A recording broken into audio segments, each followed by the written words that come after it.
Ilagay ko na yung karne ng baboy sa kawali. Bali, pork liempo yung ginamit ko. Kalahating kilo lang. At lagyan ko na rin ng tubig. Takpan hanggang sa kumulo. Pagkakulo, tanggalan ng impurities hanggang sa maubos at malinis na rin yung sabaw. Habang ginagawa ko yan mga kalasa, kung bago ka pa lang sa aking channel, welcome! At huwag kalimutan mag-subscribe at i-click ang bell button para sa mga notification. At kung dati ka pa, welcome back at i-follow mo na rin ako sa aking Facebook page Lasang Pilipina. Pagkatapos nyan, ilagay ko na yung sibuyas at kamatis at ilagay ko na rin sabay yung gabi. Takpan ulit hanggang sa maluto lang din yung gabi at hanggang sa maluto lang din yung karni. Pagkaluto ng gabi, magtanggal muna ako ng mga 3 slice lang at durugin para pampalapot natin sa sabaw. Para mas lalong masarap yung ating sinigang mamaya dahil talagang malapot yung sabaw niya.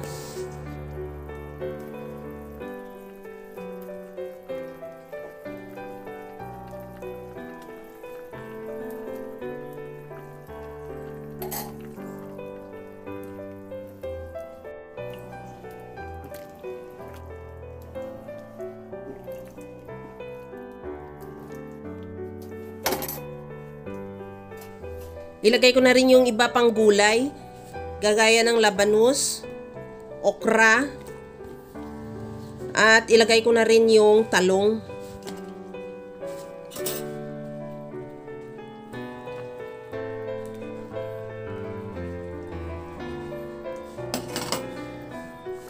Isunod ko na rin ilagay yung sitaw.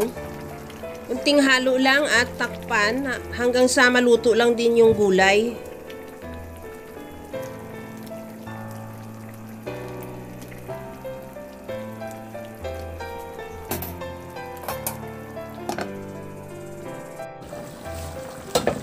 Okay na itong ating gulay, luto na rin, timplahan ko na ng patis.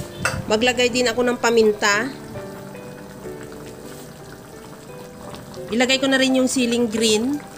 At maglagay na ako ng calamansi juice, yun ang pangpaasim natin.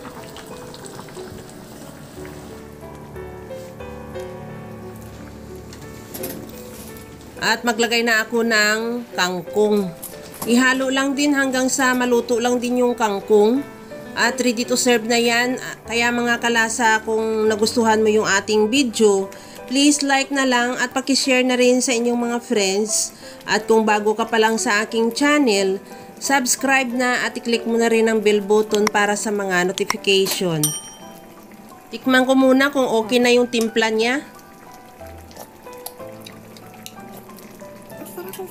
Magdagdag ako ng kunting patis. Depende sa iyo kung ano ang available mo dyan. Pwede mo rin lagyan ng liquid seasoning or mga granules na seasoning. Okay na ito. Ready to serve na yung ating napakasarap na sinigang sa kalamansi. Kaya mga kalasa, alam ko kayang-kaya mo itong gawin. Dahil sa sobrang simple at napakadali niya lang lutuin. Kagaya lang lagi sa sinasabi ko na walang hindi marunong magluto basta sa simpleng paraan lang. Hanggang sa muli mga kalasa. Thank you for watching. Bye-bye!